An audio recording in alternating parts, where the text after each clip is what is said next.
Hello guys, once again it's Matt and today we have another video. Thank you all the members, all the patrons, make sure to subscribe and let's get into it. We are trying to hit 50,000 subscribers, so make sure to subscribe to help me out there. Click the like button, the little bell icon, everything, and let's go guys. So, a lot of people are talking about the F-14B, how it's incredible that it's probably not gonna get a counter. We don't know yet, but still, and we don't even know how it's going to perform, but still.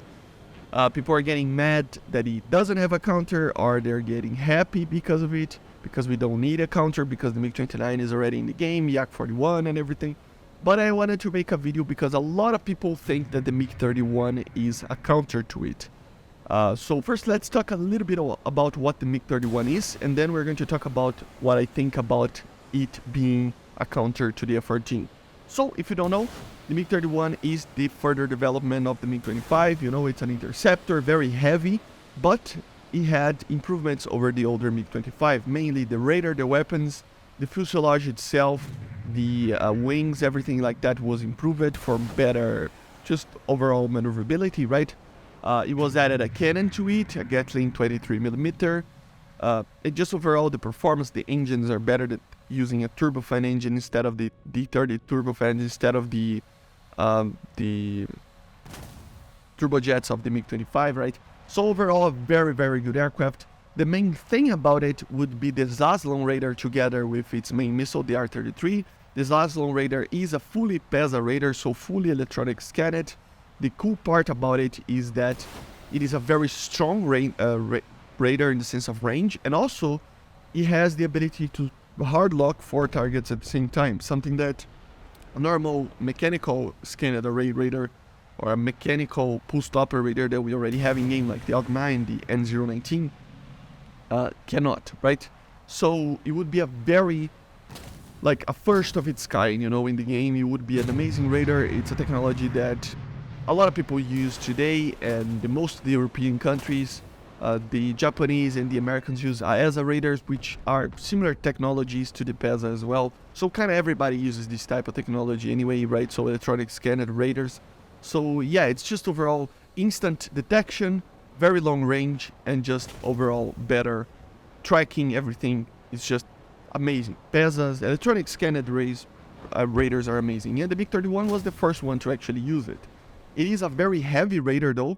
It's quite funny that a normal radar is around 250 kilograms, like the N019 of the MiG-29. The APG-66 is around, what, 160, 170 kilograms. The AUG-9 is around 600 kilograms of a radar, which is a very heavy radar. The MiG-31 one is 1,000 kilograms. So it is a very, very heavy radar, very heavy. So you can see that it is going to be a bus, but with a lot of performance. It has almost 300 meters per second of climb, a better thrust weight than a Mirage 2000. So it is just overall a very good aircraft, but it is an interceptor. It's still a bus. It's not going to be easy to fly normally. And also the missile, with its radar that can detect around 200 kilometers for bombers and 130, depending on the size of the target, a little bit more for fighters. It can engage targets until 120 kilometers. It has the R-33 as its main missile. I'm not going to talk about the improved variants, just the original one from the late 70s. It is a semi-active missile, apparently, according to most sources, that can be tracked with 4 targets at the same time with hard lock with the PESA. It has around 21 to 25 Gs of turn, depending on the situation. So it is better than the Phoenix, but not by much. It is still similar to that. They say that the Phoenix can hit targets maneuvering up to 2 Gs, depending on the situation. And the R-33 would be 4 Gs, or it's more like a doctrine thing, don't shoot unless it's like this, but still, it's double the Phoenix on the G meter for the target, right? So it is a fairly good missile and just an improvement over the older missiles that we've seen. It would be a counter to something like an AIM-54C, something like that maybe. But yeah, 120 kilometers of range, semi-active missile, as I said, using ANS and stuff. 21 Gs kind of turning limit, so very, very good missile. And I wanted to talk about how it's going to probably perform in the game. That's the thing. First of all, we kind of don't need a counter to the F-14B. I mean, it is still just an F-14. The MiG-29 and the AIM-54, I think they are very well equipped to actually counter it. The AIM-54C isn't something incredibly different from what we already have. The AIM-7M is basically the same as we have in game, and the AIM-9L is something they already have in game. So the AUG-9 of the F-14B is the same. The only thing that really matters on that aircraft is the thrust weight, the better power, which would make the MiG-29 suffer a little bit more. But even then, I think they could take the punch. You know, MiG-31 would be overkill, to be honest. But there is a catch to it. I mean, the MiG-31 is an aircraft that it is going to be like an F-14, but put it to the max. You know, it would be like an F-104, a Sea Vixen, aircraft like that. It would be an aircraft that has incredible performance in speed and acceleration and stuff and climb. But then you would take off, fire your 4 R-33s, because you can carry 4 of them, try to kill something out of 50, 60 kilometers in a normal match, or maybe even a little bit further, and then that would be done, basically, because you would have the R-60Ms, maybe R-73s, you could carry the R-40s, which are the MiG-25s missiles, you know, so you can actually get other kills with it, but then it's basically kind of like a surprise attack machine, right? You cannot engage a dogfight with it. You are faster than everybody, so you need to use the speed to your advantage. You have a cannon with very low ammo, but you can have a cannon and you can kill people with the cannon, but you need to get people by surprise. If they know that you're there, you're going to lose a dogfight against even probably like an F4, maybe not at F4, but definitely against an F-16 or even the F-14, F-15, whatever comes up. So it is a very distinctive gameplay. It's not for the average player, just like an interceptor is, right? So it is quite 50-50 for me, you know. At the same time, I think this Raider together with the R-33 can be the most OP thing ever in the BVR, and it probably will be. But beyond that, the MiG-31 is an aircraft that don't fit the meta. You know, it's an aircraft that will have troubles dealing with dogfighting furballs, massive dogfighting furballs that we have in War Thunder. Maybe not, because you can just get away with it with the speed that you have and the power that you have. I mean, you have basically 300 kilonewtons of power, kind of stationary, so it's a very, very strong aircraft. You can get to speed very quickly and get away with it and just go to the target again and just basically do a boom and zoom kind of situation horizontally, right? Getting people by surprise.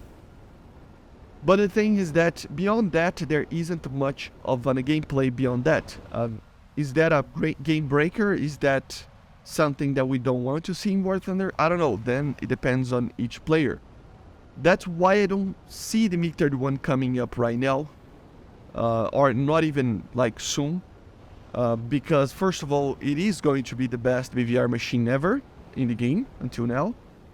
And also, it is going to be kind of such a different aircraft and such a unique aircraft that they probably will add it together with other interceptors or just basically in another line, not the normal MiG line that we have, or something like that, because it would be just kind of weird to have these as a main weapon. I see that they are a little bit skeptical of using these type of interceptors in any nation as a main aircraft for the nation. And if something like a MiG-31 is added right now, that would be the MiG-31. The MiG-31 would become the main aircraft that everybody craves on the Soviet factory, right? And that would make that we have like teams filled with these aircraft. And it's not very meta in general, so it would be kind of weird.